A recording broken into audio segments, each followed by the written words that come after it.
okay? Now, this is kind of re-emphasizing what I was just saying. So drugs of abuse act in the brain reward pathways to either enhance dopamine release or enhance the dopamine effects. So whatever dopamine that is released is more effective in the brain.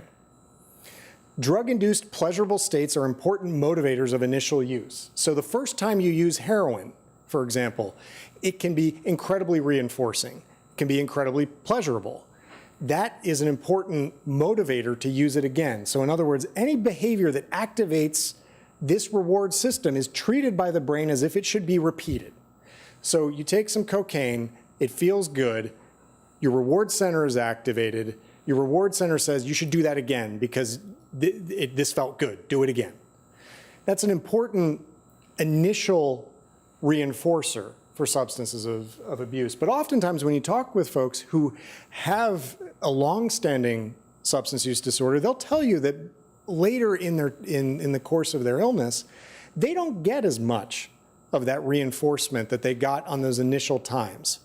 And in many respects, they're actually continuing to use because long-term changes have happened in their brain so that if they stop using, it feels bad.